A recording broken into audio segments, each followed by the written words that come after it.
Welcome to Mishra study Navgachhia. Mishra study Navgachhia में आपका स्वागत है। आज हम लोग लूसेंट जीके का क्वेश्चन नंबर 47 जो कि मैंने पहले आपको बता दिया है से आगे बढ़ेंगे, जो काफ़ी इम्पोर्टेंट होगा आपके एग्ज़ाम के दृष्टिकोण से। तो क्वेश्चन नंबर 47 देखिए क्या दिया है कि बंगाल में भयंकर अकाल कब पड़ा था। तो बंगाल में जो भयंकर अकाल पड़ा था तो यह पड़ा था 1943 ईस्वी में। नेक्स्ट प्रश्न है कि पृथ्वी की सतह से ऊपर जाने पर जी के मान में क्या परिवर्तन होता है।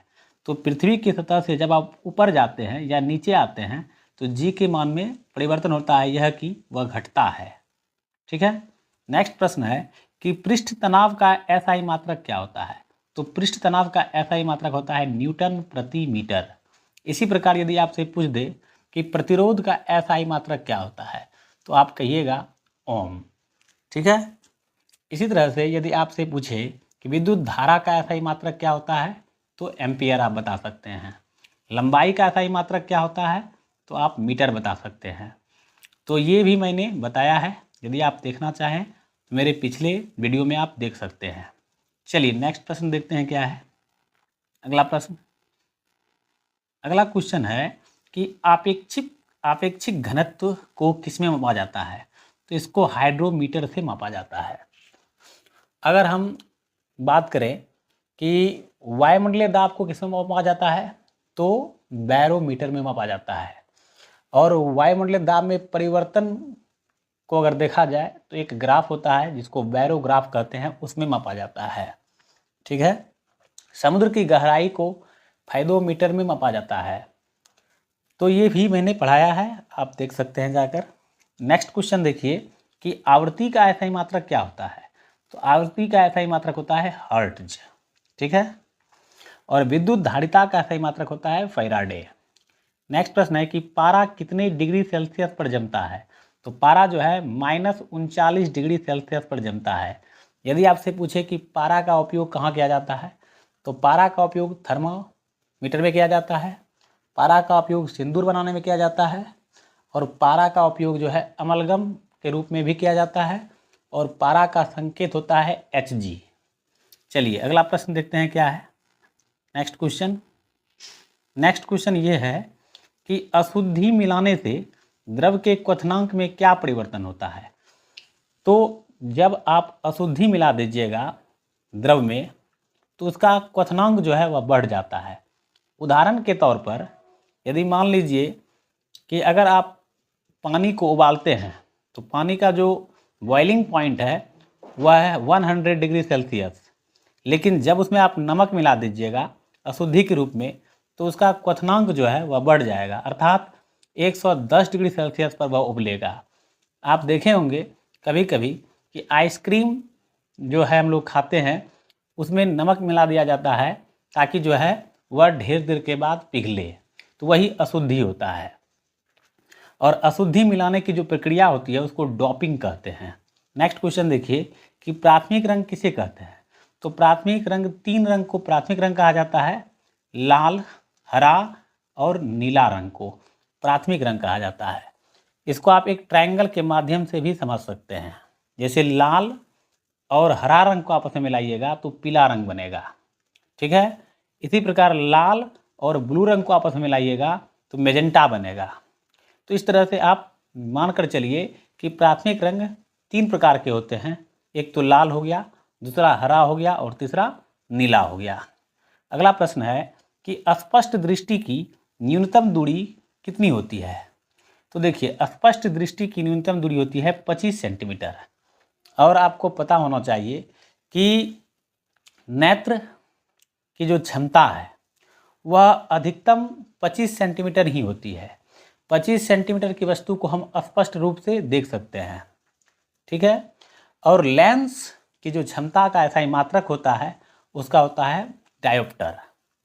नेक्स्ट क्वेश्चन देखते हैं क्या है। अगला प्रश्न देखिए क्या दिया है। नेक्स्ट क्वेश्चन है कि वायु एवं गैस का भार तथा घनत्व ज्ञात करने में किस यंत्र का इस्तेमाल होता है। तो इसको कहते हैं एरोमीटर। अगर वायुयान की ऊंचाई मापा जाए तो उसके लिए जो यंत्र का इस्तेमाल किया जाता है उसको कहते हैं अल्टीमीटर। नेक्स्ट क्वेश्चन है कि छोटी छोटी वस्तुओं को देखने के लिए किस यंत्र का इस्तेमाल किया जाता है? तो छोटी छोटी वस्तुओं यानी सूक्ष्म वस्तुओं को देखने के लिए माइक्रोस्कोप का इस्तेमाल किया जाता है। ठीक है। अगला प्रश्न है कि धारा की दिशा मापने में किस यंत्र का प्रयोग किया जाता है? तो धारा की दिशा मापने में गैल्वेनोमीटर का प्रयोग किया जाता है। यदि आपसे पूछे कि दो विभवों की दूरी को ज्ञात करने में किस यंत्र का प्रयोग किया जाता है, तो आप कहिएगा वोल्टमीटर। ठीक है।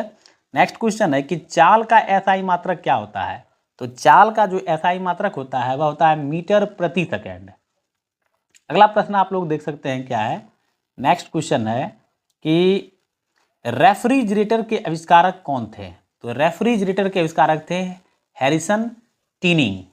यदि आपसे पूछे कि ग्रामोफोन के आविष्कारक कौन थे? तो ग्राहम बेल थे, और ग्राहम बेल यूएसए का रहने वाला था। यदि आपसे पूछे कि बल्ब के आविष्कारक कौन थे? तो थॉमस एल्वा एडिसन थे। ठीक है। अगर आपसे ये पूछ दिया जाए कि जो है डीजल इंजन के आविष्कारक कौन थे? तो रुडोल्फ डीजल। यदि आपसे पूछ दिया जाए कि मशीन गन के आविष्कारक कौन थे? तो जेम्स पकल। चलिए अगला क्वेश्चन देखिए क्या है कि भारतीय संविधान में मूल कर्तव्य का वर्णन किस अनुच्छेद में किया गया है? तो अनुच्छेद है 51 क। ठीक है। अब आपको मैं बताना चाहूंगा कि भारतीय संविधान का अगर प्रारूप समिति का अध्यक्ष पूछा जाए तो आप कह सकते हैं इसके अध्यक्ष थे भीमराव अंबेडकर। ठीक है। यदि आपसे ये पूछे कि भारतीय संविधान को बनने में कितना समय लगा था, तो आप कह सकते हैं कि 2 वर्ष 11 महीना और 18 दिन। यदि आपसे पूछे कि मूल अधिकार कितने हैं, तो आप कह सकते हैं मूल अधिकारों की संख्या 6 है। ठीक है। यदि आपसे ये पूछे कि भारतीय संविधान जो इतना बड़ा लिखित संविधान है यह कहाँ की देन है, तो फ्रांस की देन है। ठीक है। यदि आपसे ये पूछे कि मौलिक अधिकार, ठीक है, कहाँ से लिया गया है, मूल कर्तव्य कहाँ से लिया गया है, विधि द्वारा स्थापित प्रक्रिया कहाँ से लिया गया है, तो ये सब भी आपको याद रखना आवश्यक है। मैं आपको बताना चाहूँगा कि मूल कर्तव्यों की संख्या 11 है और मूल कर्तव्य जो है रूस के संविधान से लिया गया है। ठीक है। नीति निर्देशक सिद्धांत जो है आयरलैंड के संविधान से लिया गया है, और अमेरिका के सिद्धांत से अमेरिका के संविधान से बहुत सारा चीज़ लिया गया है। न्यायिक पुनरावलोकन लिया गया है, मौलिक अधिकार लिया गया है। इस तरह से आप बता सकते हैं। नेक्स्ट क्वेश्चन है कि भारतीय संविधान में नीति निर्देशक तत्व का वर्णन किस अनुच्छेद में किया गया है? तो इसका वर्णन किया गया है 36 से 51 तक में। याद रखिएगा, बहुत ही इंपॉर्टेंट है आप लोगों के लिए। नेक्स्ट प्रश्न देखिए क्या दिया है। अगला प्रश्न है कि नीति निर्देशक सिद्धांत किस देश के संविधान से लिया गया है? तो मैंने आपको बताया यह आयरलैंड के संविधान से लिया गया है। अगला क्वेश्चन है कि संघीय संविधान समिति के अध्यक्ष कौन थे? तो इसके अध्यक्ष थे पंडित जवाहरलाल नेहरू। यदि आपसे पूछे भारत के प्रथम रेलवे एवं परिवहन मंत्री कौन थे? तो इसका नाम था जॉन मथाई। ठीक है। प्रथम रक्षा मंत्री पूछ दे तो सरदार बलदेव सिंह। यदि प्रथम खाद्य मंत्री पूछ दे तो डॉक्टर राजेंद्र प्रसाद। ठीक है।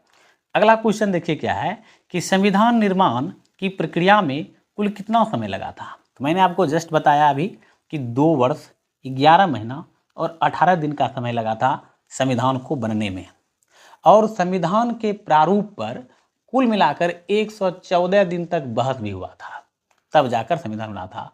और संविधान में उस समय जो लागत खर्च आया था लगभग 64 लाख खर्च आया था। ठीक है। अगला प्रश्न हम लोग बढ़ते हैं। अगला क्वेश्चन देखिए क्या दिया है, वही क्वेश्चन सेम आ गया कि संविधान के प्रारूप पर कुल कितने दिनों तक बात हुई थी अर्थात बहस हुई थी? तो 114 दिन तक। अगला क्वेश्चन कि दिल्ली को राष्ट्र राजधानी क्षेत्र का दर्जा किस संविधान संशोधन के दौरान दिया गया?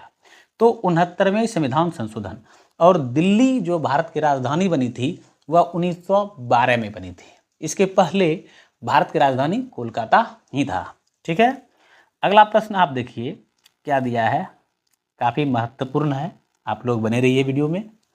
समाजवादी, पंथ निरपेक्ष और राष्ट्र की अखंडता शब्द किस संविधान संशोधन के दरमियान जोड़ा गया? तो यह एक संविधान संशोधन हुआ था, 42वां संविधान संशोधन, जो कि 1976 में आया था, इसमें हमारी प्रस्तावना में 3 शब्द जोड़े गए, समाजवादी, पंथ निरपेक्ष और राष्ट्र की अखंडता।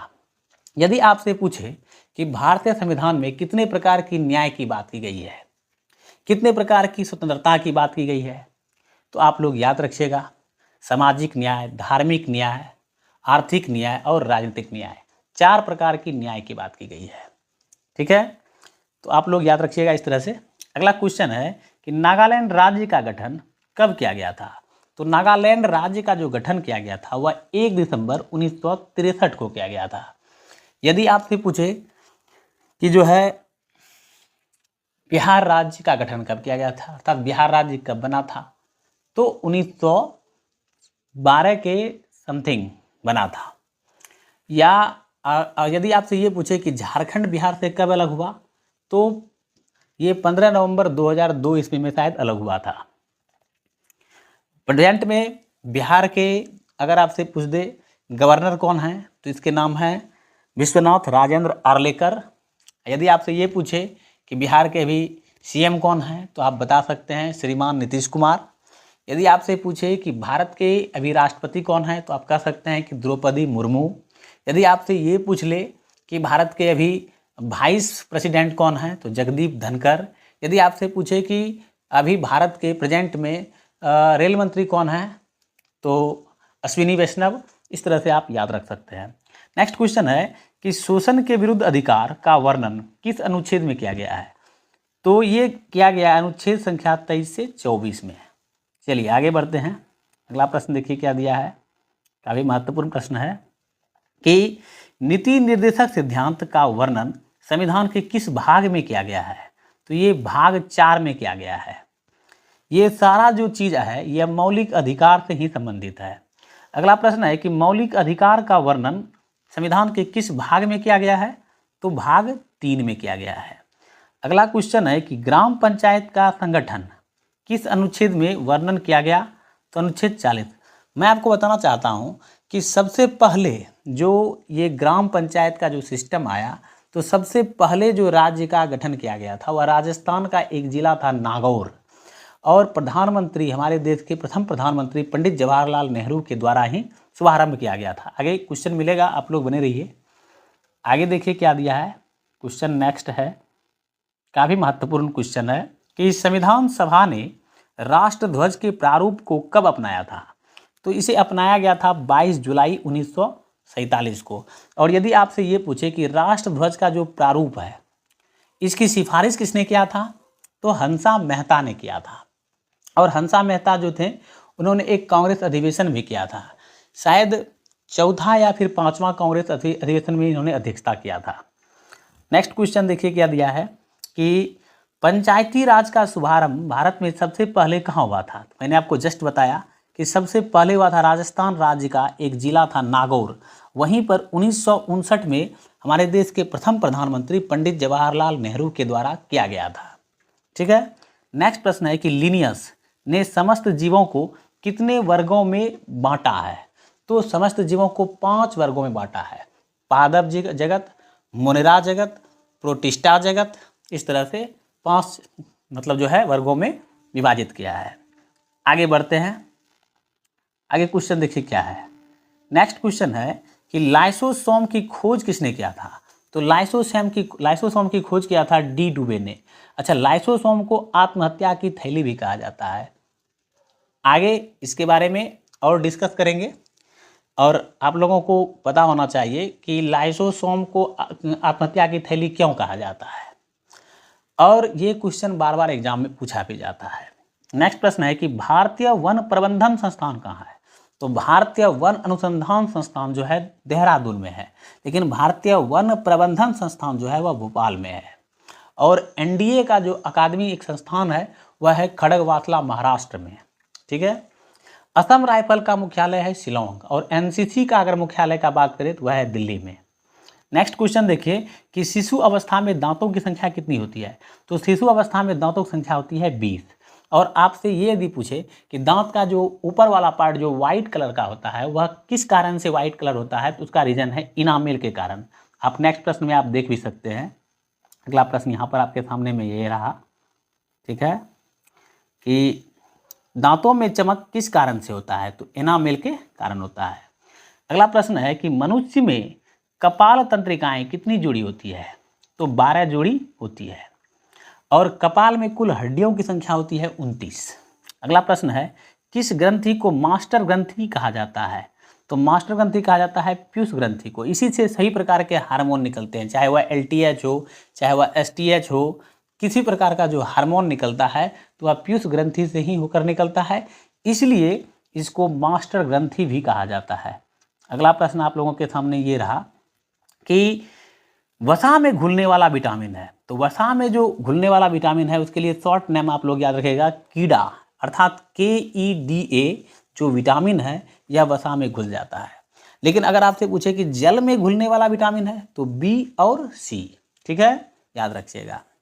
अच्छा, विटामिन A का रासायनिक नाम है रेटिनॉल, विटामिन D का रासायनिक नाम है कैल्सीफेरॉल, ठीक है, और विटामिन E का रासायनिक नाम है टोकोफेरॉल। और विटामिन K की कमी से जो है रक्त का थक्का मतलब जो है नहीं बनता है, मतलब रक्त थक्का नहीं बनता है, विटामिन K यानी प्लेटलेट्स की कमी हो जाती है। अगला प्रश्न देखिए क्या है, अगला क्वेश्चन है, बहुत ही इंपॉर्टेंट क्वेश्चन है कि हैजा रोग किस अंग को प्रभावित करता है, तो हैजा रोग आंतों को प्रभावित करता है। और मैं आपको बताना चाहता हूँ, एक है टिटनेस रोग। टिटनेस रोग जो है वह किसको प्रभावित करता है, तो टिटनेस रोग तंत्रिका तंत्र को प्रभावित करता है। और यह जो है विषाणु जनित रोग है और इसका नाम है शायद कुछ अलग नाम है, क्लिस्ट्रोना ट्रेडियम, कुछ इस तरह का नाम दिया गया है। खैर इसके बारे में डिस्कस कर देंगे हम आगे, लेकिन आपको मैं बताना चाहूँगा कि न्यूमोनिया रोग जो है फेफड़ों को प्रभावित करता है और इसका रीजन भी बताएंगे आगे एक अलग सेपरेट वीडियो में। नेक्स्ट क्वेश्चन है कि बैक्टीरिया के खोजकर्ता कौन थे, इसके खोजकर्ता थे ल्यूएनहॉक। इस तरह से मैंने कुछ इंपॉर्टेंट क्वेश्चन आपको बताया। यदि वीडियो पसंद आए तो लाइक, शेयर और सब्सक्राइब कीजिए मेरे चैनल को, ताकि इस तरह का वीडियो प्रतिदिन मिलते रहे। मिलते हैं नेक्स्ट वीडियो में। थैंक यू, धन्यवाद, आपका दिन